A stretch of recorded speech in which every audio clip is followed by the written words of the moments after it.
on DAF Lamed Aleph Amid Aleph, on the 5th line. Tani Tana Kamei Rav Nachman. A brisa was taught in the presence of Rav Nachman. Bisman Sha'adam Mitzayris Aviv Imo. When a person causes anguish to his mother or father, Amar HaKadosh Baruch Hu Yafe Asisi Shelo Darti Beinehem She'omali Darti Beinehem Tzi Aruni. God says how appropriate it is that I did not completely rest my presence among humankind. Meaning that, as we'll see in a moment, the Gemara is going to point out that God's primary residence is in heaven, and that only a vestige of His essence rests in this world. And God says that was the appropriate thing, because imagine if I had let my entire presence rest among the humankind, how much anguish this would cause me. Now remember, this is predicated on the fact that every human being has three partners in his or her creation: God, father, and a mother. So when we cause pain to our parents, we're causing pain to Hashem as well. It's like, we're the God's partners. Amar Rabbi Yitzchak kol ha'over avera b'seiser kilu dochek raglei shechina shenemar komar Hashem hashemayim kisi v'aretz adom ragloi. In the same vein that we're talking about God's primary residence being in heaven and then a vestige of His residence being in this world, based on that if a person sins privately, he's demonstrating that he doesn't believe that God is present at all, not even a vestige of God. And therefore it's almost like he's pushing God's feet away. And because the pasuk creates this imagery that God says, "My throne is in the heavens, and the earth is my footstool." So by pretending that God is not present during my sin time, because I'm doing it privately, as long as no human sees me, I'm okay. I'm almost as if I'm throwing away God's presence completely from this world. Tosfos points out that sinning privately is a terrible thing to do, but only when you can resist the sin. If the sin that is in question is completely beyond you, you can't control yourself, then the Gemara in Chagiga says that it's better that you do it in privacy than do it publicly, so that you don't create a chilul Hashem. So there's a nuance here that we have to be aware of. Amar Rabbi Yehoshua ben Levi, Asr la'adam sheyahalich arba amos b'koma zekufa, shenemar meloch al haaretz kevodo. Rabbi Yehoshua ben Levi says that a person cannot walk 4 cubits with an upright posture, with a sense of, like a confident posture, because as it says that the whole world is filled with Hashem's glory. So by you standing in a glorious posture, you're almost sort of forgetting about God's glory. Rav Huna berei de Rav Yehoshua lo maski arba amos begilui harosh amar shechina lamala meiroshi. Rav Huna used to walk; he would not allow himself to walk without a head covering for more than 4 amos, because he said, "Listen, the Shechina is above me," and that's the basis for the mitzvah or the minhag of Yarmulke. And in the times of the Gemara, it was only a minhag, but today it has been codified as law. So Shoal ben Almana Echas is Rabbi Eliezer. Abba oimer hashkeni mayim, v'imo omeres hashkeni mayim. Eza mehem koidem. The Gemara now tells a story about the son of a widow. So he has a mother, but he doesn't have a father anymore. So really, the question that he's asking is purely academic. At least, perhaps, maybe it's therapeutic for this young man. But he asks a shaila. He's learning about the laws of kibbud avaim, and he says, "What would be the din if my father asks me for a glass of water at the same time that my mother asks me for a glass of water? Which one do I bring the glass to first?" So Amar lei hanach kvod imecha v'asei kvod avicha shata v'imecha chayavim b'kvod avicha. So Rabbi Eliezer said back to him, you have to put aside your mother's honor and give the glass of water first to your father, because both you and your mother have to show honor to your father. In other words, it's true that you have to give equal honor to your mother and father, except when there's a conflict, then you have to give preference to your father first. Now, why is the young man asking this question? Obviously, he's got deep-seated issues because he didn't have a father growing up. So therefore, when we go to the next part, Bolifnei Rabbi Yehoshua and Amar Lokach, he came to Rabbi Yehoshua asking him the same question. So why is he asking the shaila again? Obviously, there's something here that's, again, deep-seated that is disturbing this young man. And Rabbi Yehoshua told him the same halacha. You got to give it to your father first. So Amar lo Rebbe niskar shamahu. But then he says, but Rebbe, what if my parents are divorced? then what? Now my mother has no obligations of honor to her husband. It's not her husband anymore. So who do I give the glass to now? So Amar Lei, mi bein risei einecha nikar sheben almana ata, hatel lahen mayim besafel v'ka'aka lahen ketar negolin. So Rabbi Yoshua now discerns that this young man is asking a question because of the trauma of his own life, and not because of its halacha l'maisa question. It's a very, very sensitive Gemara when you think about it. And so he says to him, I can see that your eyelashes have fallen out. You must have been crying a lot as a young man. And therefore it must be that you were raised by just your mother alone and not your father. You must be the son of a widow.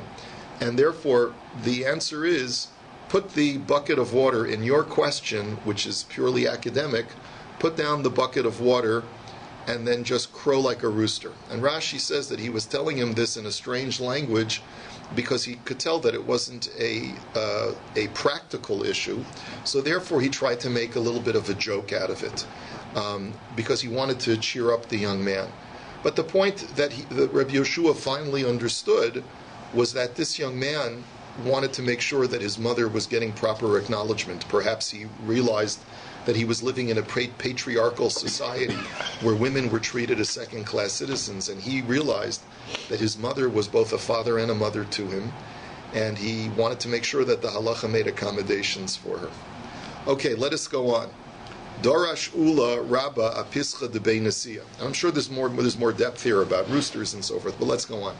So Ula Rabba expounded on the doorway of the house of the Nasi. Mai Dirsiv Yoducha, and again, it's interesting over here. Ula is called Ula Rabba, and later on we'll see him known as Rav Ula. I'm not sure why Ula has all of these different appendages to his name in these Gemaras, but he expounds as follows. What does the pasuk mean when it says Yoducha Hashem Kol Malchei Eretz Ki Shamru Imrei Ficha? All kings of the earth will give thanks or acknowledgement to you, Hashem, because they have heard the words of your mouth. Words are in plural, and that's the key issue. Maimer picha lo nemar ela imre picha. It's the words of your mouth, not the word of your mouth, which is usually the way we would expect the pasuk to speak, the statement of your mouth, but the statements. Why in the plural? So Bishah Shamar HaKadosh Baruch Hu Anochi V'lo Yiyeh Amru Umos Ha'olam Lichvod Atzmo Hu Doresh, but Kevin Shamar Kavedas Avicha V'esimecha Chazru V'hodu L'Ma'amoros Arishono. So when the nations of the world heard the first two commandments, which I am the Lord your God, you shall have no other gods before me, they thought that, well, this is a God who has a big ego and just needs to be served. But once they heard the fifth commandment, which was honor your parents, then they realized that this was a God who was benevolent and cared about humankind, and that's why he wanted them to worship him, not for his own sake, but for the sake of his creations. Human beings need an object of worship. And how did they know that? Because God was not interested in being the exclusive object of worship. He wants you to worship and honor your parents as well. So that's a sign that God is not interested in a monopoly. He's interested in human beings respecting figures of authority. Rava Omar Mehacha, Rava says, no, you can derive that lesson from here. It says, Rosh Devarcha Emes. Rosh Devarcha v'lo Sof Devarcha, Ella misof Devarcha nikar sherosh Devarcha Emes. The pasuk says that the head or the beginning of your words are true. So what does that mean, the beginning of your words are true, and not the end of your words? What it means is that when they heard the last part of the commandments, which is honor your parents, then they understood that the first part of the commandments were also true and correct. Bo minei me Rav Ula, and again you see Ula has a different appellation here. He's Rav Ula, not Ula Rabba, not just Ula, but Rav Ula. I don't know why. Ad heicham kibud avayim. To what extent does the mitzvah of honoring your parents go? So Amar lahem tzu'u ur'u ma'asa obe kol chavim echad ba'ashkelon v'dama ben nesina shemo. So he says, I want to illustrate it for you based on what you can observe from the actions of a Gentile who lived in the times of the Second Temple in Ashkelon. His name was Dama ben Nesina. Pam echas bikshu chachamim prakmatya b'shishim ribos char v'haya mafteach munach tachas mirashosav shel aviv v'lo tziaro. One time the chachamim needed some merchandise to purchase, and they were willing to pay 600,000 dinars for that merchandise. We'll see what the merchandise is in just a moment, but that's not relevant for now. Dama ben Nesina had the merchandise, but the key to where the merchandise was being stored was under his father's pillow. And Rashi says the father was sleeping. So Dabba ben Asina says, I'm sorry, I can't wake up my father. I can't sell you the merchandise. And the rabbis left. I've always been bothered by this story. I'll tell you why. Two things. If there was such an important piece of merchandise, so wait an hour and the father will wake up. Second of all, if I was the father and I was asleep, and my son came and told me, Dad, we had a chance to sell something for 600 grand, but you were sleeping, so I didn't want to bother you. I'd slap my kid upside the head. You know, and it was like, what do you should have woken me. What are you, Meshuggah? Why didn't you wake me? So I asked this question at the morning shir, and someone said, well, he wasn't Jewish, that's why. But so my response is, come on, for $600,000, you don't need a Yiddish cup to know that this is something you wake me up for. What if it's worth $1 million? Right, so who knows? But anyway, so Lule Divrei Rashi, I would have said that it's not that the father was asleep. It's that the father was awake and said, leave me alone. I don't care. In other words, the father was a very bizarre person, and Dama ben Asin was able to perceive that his father refused to relinquish the key. And that's why he wasn't able to make the sale. Amar Rav Yehuda Amar Shmuel Shalu es Rabbi Eliezer at Heichon Kibbud Ava Aim Amar Lehem Tzuru Ma'asa Obe Kolchavim Echel Aviv Ba'ashkelon B'Dama Ben Asina Shemo. Same story. Bikshu Mimenu Chachamim Avonim La'efa B'Shishim Ribos Charv that the Chachamim wanted to purchase, and here we get the name of the merchandise. It was the stones, the precious stones for the ephod, for the apron of the Kohen Gadol. And it was they were willing to pay 600,000 dinar, and the Rav Kahana Masni b'Shmonim Ribo, and Rav Kahana said that the proper version of the story was 800,000. And v'hay mafech munach tachas mirash Yosef shalav v'lo tziro, and the key was under his father's head, and he did not disturb his father. L'shana ha'acheres nasan lo hakadosh baruch hu schara shenoldu lo para aduma be'edro. The following year, Hashem rewarded Dama ben Nasina by having a para aduma, a red heifer born in his flock. So nichnasu chachmei Yisrael, or in his herd. Nichnasu chachmei Yisrael etzla omer lehem yodeani bachem she'im ani mevakesh mikem kol mamon sheba'olam atem nostin li. Ela ein ani mevakesh mikem ela oso mamon she'hifsadeti b'shvil kavod abba. He said, listen, rabbis, I know, because I live here in Ashkelon, so I know what Jewish practice is all about. I know that this cow is priceless, and whatever price I ask, you'll pay it. But I'm going to be a mensch. Whatever money I lost by not getting the key from my father, that's what I'm going to charge you, and then you can have the cow. So again, this guy Dama ben Asina is obviously an exemplary human being, but at least you can learn, even many times you can learn from non-Jews what exemplary behavior is like. It's no coincidence that we learn the exemplary behavior specifically of honoring one's parents from Gentiles, because if a Jew who's very spiritually minded doesn't regard his parents as much, it might be because of the argument, well, God gave me my soul, my parents just gave me my body. But a non-Jew has a regard for Olam Hazeh as well. That's why the Gemara says that Esav honored his father in an even more exemplary fashion than anyone else before him. Because Esav had a regard for his body, he had a regard for Olam Hazeh. He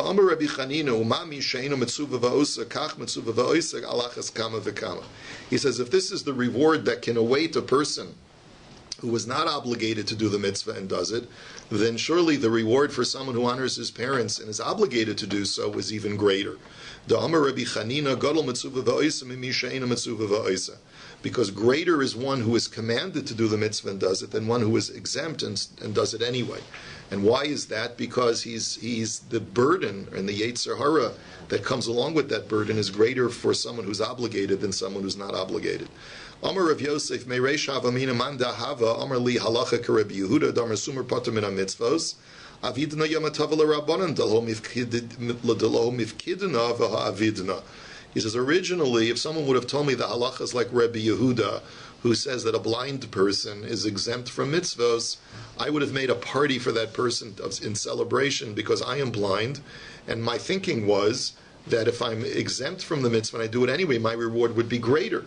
right? But hashta de shamisa lahadam Rabbi Chanina gadol mitzuva v'oisa yos mimi she'ena mitzuva v'oisa adarabba man da'amar li de'ena lacha ka Rabbi Yehuda avidina yom tova l'rabbanan.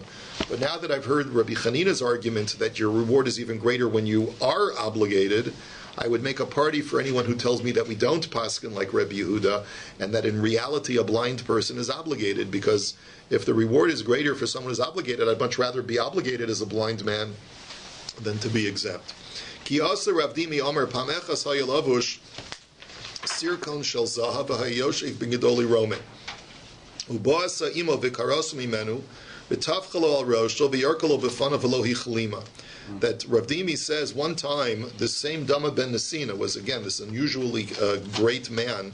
He was wearing some kind of golden cloak, and he was sitting among the dignitaries of Rome. His mother comes along, and Tosfos says that she was in some way mentally deranged. She tears off his cloak, slaps him on his head, and spits in his face. And he didn't say anything. He didn't disgrace her in any way. And the Ein Yaakov version of the story says even further, V'nafal kirdekin shala, v'hoshitu lo shelo titzdair. And she had a shawl that fell off because she was so violent, and he picked it up for her and so as not to embarrass her. Tani avimi berei de Rabbi Avahu, yesh machil la'aviv pisyone v'tardo min ha'olam, v'yesh matchino berei chayim u'mevio l'chaye ha'olam haba. This is a very, very profound law, and it's brought in Shulchan Aruch as well. It's not what you do, it's how you do it, as far as the mitzvah of kibbud av v'aim. Sometimes you could be feeding your father the most expensive meal, and the example that the Gemara says is pisyone, which is a very expensive, like quail, like pheasant, under glass, right? And you could lose your entire olam haba, and sometimes you could force your father to do backbreaking labor and get olam haba. And what's the scenario? So, like Rashi speaks out and is codified in the poskim, is that let's say you invite your father for the lavish, most expensive restaurant in town, which in Toronto is not hard to do. But you invite your father to the most expensive restaurant, you order the most expensive thing for him on the menu, the most expensive wine, and he's enjoying himself, but he says, son, where did you get the money to afford such lavish meal? And the son's response is, what difference does it make to you? Just continue eating. And that would cause the son to lose his olam haba because of the attitude that he has towards his father. And it's, again, like I said, it's not what you do, it's how you do it. And what's the example of where you gain your olam haba by making your father work? So the example, which was a real example back in those days, is that the king orders that every member of the family has to surrender someone for conscription in the army. So normally that would be the elder of the house. The father has to go be conscripted in the king's army. The son says, no, Dad, I'm going. But the father says, who's going to run the business? So the son says, you'll run the business. You'll have to get to work. I'm sorry, Dad, but I'd much rather see you working at the mill for a finite period of time than for you to have to be conscripted potentially for the rest of your life in the king's army. So you have to go work, and I'm going to go join the army. So there, the son is forcing his father to work, so to speak, but in reality is giving up his own life for the sake of his father. So that's how he gets his olam haba. Amar Rabbi Avahu kagon avimi beri ki mitzvahs kibud chamisha b'nei samchi havalei la'avimi b'chai aviv b'chi hava asti Rabbi Avahu kari abava rohit va'azul u'posach lei va'amar in ad dematoi hasa. Rabbi Avahu says, my son Avimi, my boychik, he is an exemplary in his mitzvah of kibbud av va'im. He says because the Gemara explains that Avimi had 5 sons, and when Avimi's father, Rabbi Avahu, would come knocking on the door, Avimi would refuse to allow any of his boys who were Talmidei Chachamim to go and answer the door. He said, I'm coming, no one else get the door, I'm coming, and he would answer the door personally. Yom Echad Amar Le Ashkayin Maya, and one day Rabbi Avahu asked Avimi, his son, for a glass of water. And Ada'aisile Nimnam Gochin Koyale Adi Itar. That one day, so his father asked him for a glass of water, and by the time Avimi comes back with the water, his father has fallen asleep. So Avimi stands there leaning over his father, waiting for him to wake up, and finally when he wakes up, he gives him the water. So this was a long time. So Istaya Milse V'Dorash Avimi Mizmar LaAsaf. During that time that Avimi was waiting, he had Siyata Dishmaya, and God granted him a new novel interpretation of the kapitel called Mizmor LeAsaf, which is kapitel Ayin Tes. Now Tosfos tells us something very interesting. So what was it? Just any arbitrary kapitel Tehillim? No. This kapitel Tehillim talks about the sons of Korach, who according to this version of the Medrash were still in the netherworld, swallowed up by the earth as their father Korach was. And when they heard that the gates of Yerushalayim, or the gates of the temple, it's not clear, were swallowed up into the ground, they took consolation that God will eventually retrieve his gates, and therefore he'll eventually retrieve us as well and remove us from the netherworld, whatever type of Gehenna, or whatever type of purgatory that is. And that's how that's what Avimi was able to reach insight into when he looked at this kapitel Tehillim. And perhaps the reason why this came to him was because recognizing the sons of Korach. I mean, after all, what did they do to deserve? They probably had to follow their father out of respect for him, even though it meant they knew that they were giving up their olam haba by showing proper kibbud av va'em. But the fact is that Avimi, anyone who shows kibbud av va'em will never be completely severed from Hashem. As no matter what bad things you do, if you show proper kibbud av va'em, there's always redemption for the individual, and that's what he was able to derive while waiting to do the mitzvah of kibbud av va'em for his father. Amar lei, and by the way, I just want to add something else, and that is that I think one of the biggest problems in today's society is that we as fathers do not give our children the opportunity to properly do kibbud av va'em. We don't give. Why should my son have to go and get me a glass of water? I'll get it myself. I'm happy to get the glass of water myself, but I've made it a practice for years now to ask my children to get me a glass of water. Why? Because I want my children to get olam haba. So if you really love your children, you'll ask them to do things for you. I guess vice versa. If you know the kid's not going to do it, you shouldn't ask him. Absolutely, Mendel. Of course you're right, but there's something dysfunctional there if he's not prepared to do it. No, but sometimes you know the kid's okay, all right. Now let's go look at the next story, and you'll see an example of that.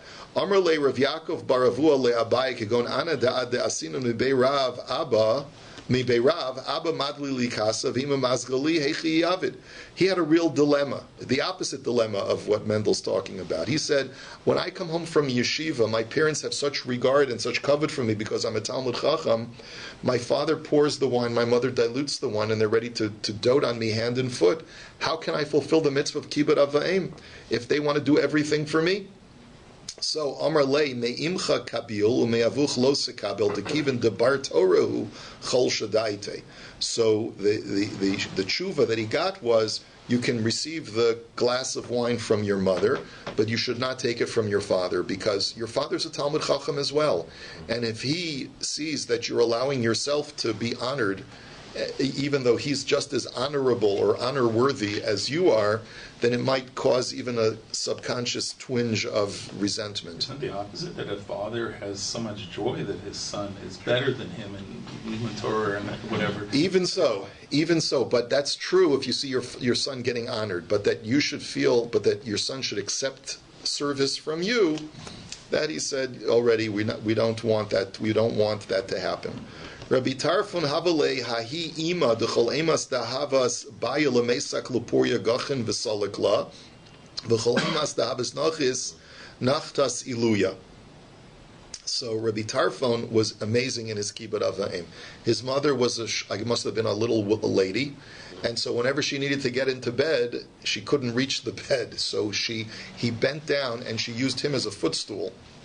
She would climb onto his back and get into bed. And when she needed to get out of bed, he would come and he would crouch down, and she would use him as a footstool. So asa v'kamishtabech be'medrasha amri le'adayin lo higata lachatzi kibud klum zarka arnaki b'fanecha le'yam v'lo hichlamasa.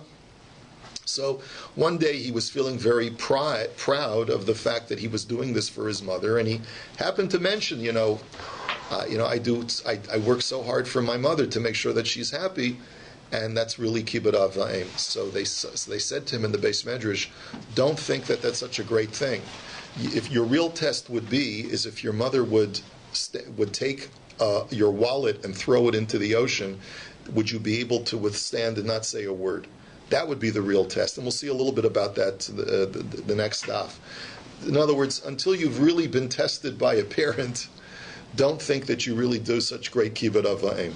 To be silent in the face of indignity, like Dama ben Nesina did, that's the real test. Rav Yosef ki havashama kal kara diime amar ekom mikame shechina da Asya. Rav Yosef, whenever he would hear his mother's footsteps, he says, "Let me arise because I hear the Shechina coming." Amar Rabbi Yochanan ashrei mi shelo chamon. Rabbi Yochanan now says, as you can imagine, this is a very difficult mitzvah to do. Rabbi Yochanan says, "Fortunate is a person who never saw his parents in his life." So Rabbi Yochanan ki avrasa imo meis aviv yoldaso meisa imo. That Rabbi Yochanan was an orphan, and when his mother became pregnant, his father died, and his mother died in childbirth, so he never met his parents. And what he was trying to say was, look how difficult this mitzvah is. I'm so relieved that I was born an orphan so that I never was challenged with not doing the mitzvah properly. V'chein Abaye, and Abaye was also an orphan. So the Gemara says, Eini, how can you say that? V'hamar Abaye amar li aim. There's so many times in Shas where we say that Abaye says, my mother taught me the following. Like when there's a difficult word in Aramaic, he says, my mother taught me what it means, etc. So of course he had a mother. So the Gemara says, no. Hahi marbinise havoy. That was his foster parent. That was his adopted mother. She raised him, but it wasn't his real mother. Ravasi havale hahi ima zekena. Amrle bo'ina tachshita avadla. Bo'ina gavra ni'ayin lach. So Rav Asi had an elderly mother, and apparently she must have been suffering from dementia or some kind of mind alteration. She said, son, I want jewelry. So he said, Mom, no problem, we'll get you jewelry. Son, I want to get married. So he said, Mom, we'll talk to the shadchan, maybe we'll find a nice young man for you to marry. Then she says, I want a boy who's as handsome as you. Okay, something is a little bit wrong here. Now this is awkward. What is Rabbi Asi going to do? So the Gemara says that Shavka va'azal la'arad Yisrael. And this is a very important principle which is brought down in the poskim. When a parent makes unreasonable demands upon a child that put the child in an impossible situation, what is the correct action of the child? Put distance between yourself and your parent.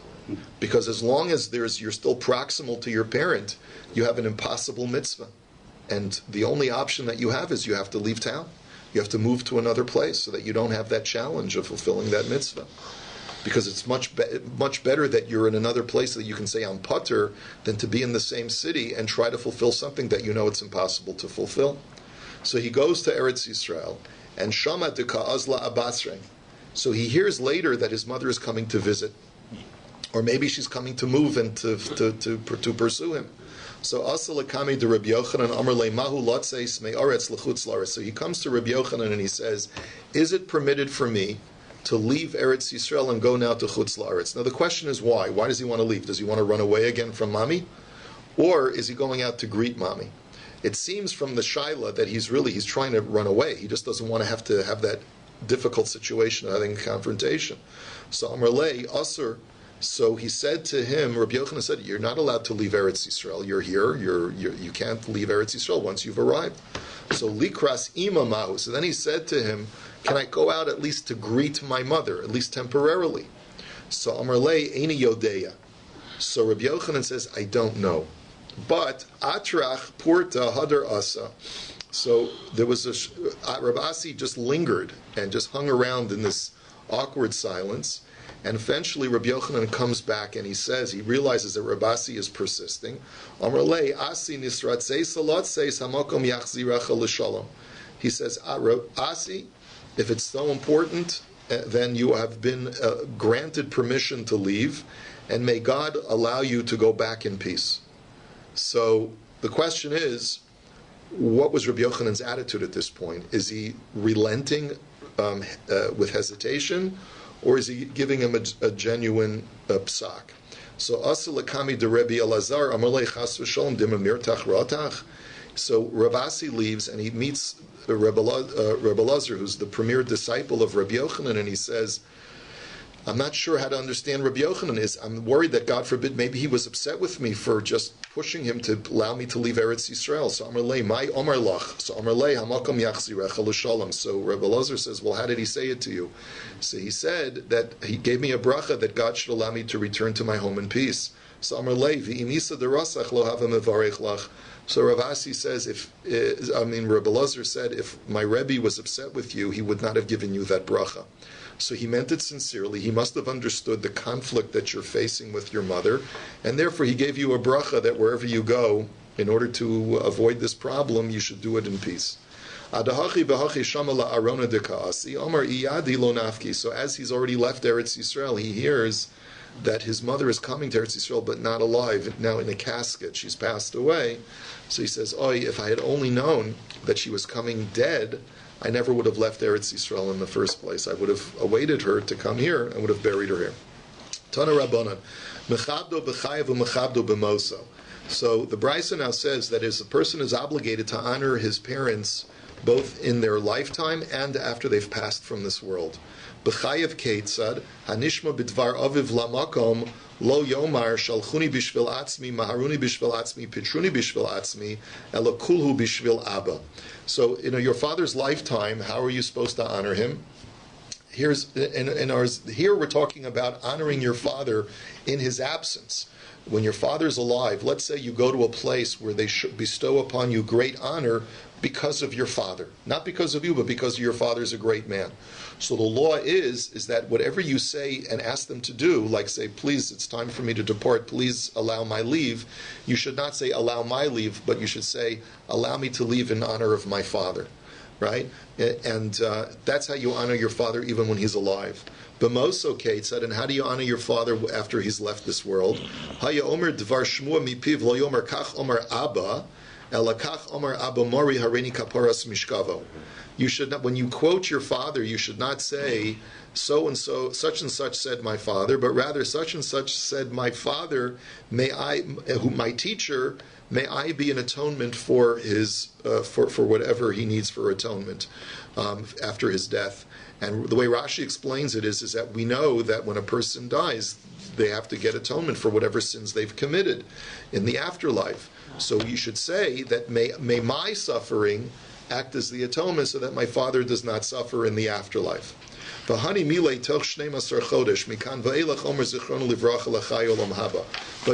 only say that language, and this is halacha l'maisa as well. You only say that language during the first 12 months. But after the first 12 months, where the father has already presumably received all of the punishment he needs to receive, you should say, may zichronu livracha, may his memory be a blessing in the world to come. Tana Rabbanan Chacham Mishana Shem Aviv V'Shem Rabo Turgaman Ena Mishana Lo Shem Aviv V'Lo Shem Rabo. So the Brisa says, and it's a little bit vague, that when a Talmud Chacham is giving a shir, he should change the name of his father and the name of his Rebbe, but the Turgaman does not change the name of his father and the name of his Rebbe.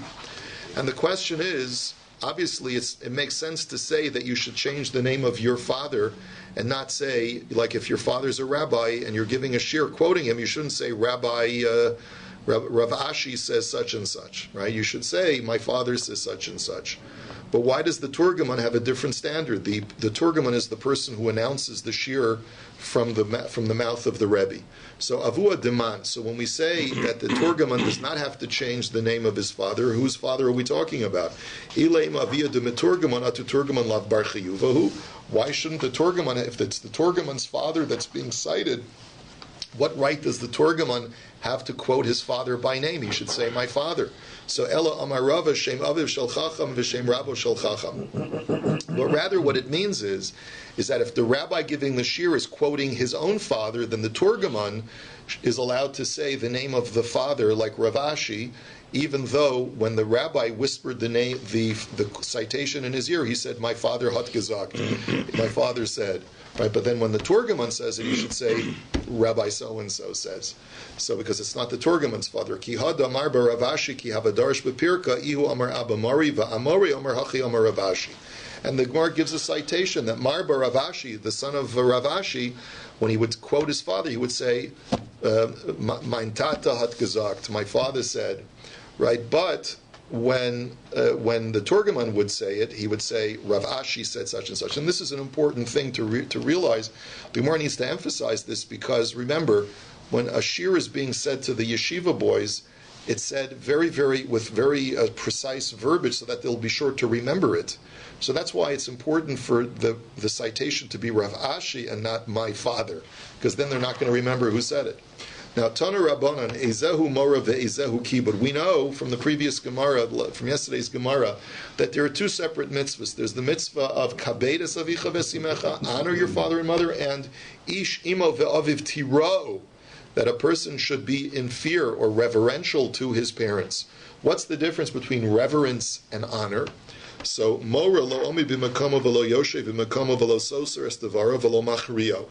So, reverence means that you have a sense of awe from him so that you're not going to do anything that's going to show a sense of flippancy or disregard. So, for example, if your father has a place where he normally stands in shul or in the Beis Medrash, you should not stand in that place. You should not sit in his place in the house. You should never contradict the father. And lo machrio means you shouldn't even agree with him or say that I think my father is right and you're wrong, because even that is a sign of chutzpah. Who are you to decide whether your father's right or wrong? Like even to insert yourself in a debate is inappropriate. And kibud, what is the example of honor? That's proactive. That's not just showing reverence of not showing disregard, but also doing things that are proactive. Machilu mashke malbishu mechase machnesu motzi. You should have to feed a parent, give them to drink, give them clothing and blankets, and you should transport them to different places here and there. Now, ibayalahu mush, and by the way, transportation today, that's a big deal. In other words, for them to go to Sobeys is not a big deal, but how do they get to Sobeys? So if the parent says, I have no way of getting to Sobeys, that's the child's obligation to arrange for transportation, to arrange to a car service to pick them up. So Mishal Mi, but whose money do you use? That's the big question, right? So Amar Rav Yehuda Mishal Ben, and Rav Nasan Baroshi Amar Mishal Av. It's a machlokes. Does the son have to spend his own money, or can he use the father's bank account, the retirement fund, to pay for the car service or for the caretaker or whatever? So it's a machlokes. And Orule Rabbanan LeRav Yirmiyah Varmilo LeBreder Rav Yirmiyah Commandar Mishal Av. And the Chachamim paskin, and this is how we paskin in halacha, that you're not obligated to use your own money to do kibbud ava'im. You're obligated to show them kibbud, but you're allowed to ask your parents to pay for it. Tosfos points out that that's provided that they have the money. What happens if my parents, God forbid, my parents don't have enough funds to support themselves? Then I have an obligation, even according to everybody, that I have an obligation to support them and make sure that they are able to get around properly and are taken care of. Because then it becomes the mitzvah of tzedakah. Right? So they're no worse than anybody else who needs help. So I have an obligation to help them before I help anybody else. And so we'll continue this discussion in Yirtzeh Hashem tomorrow.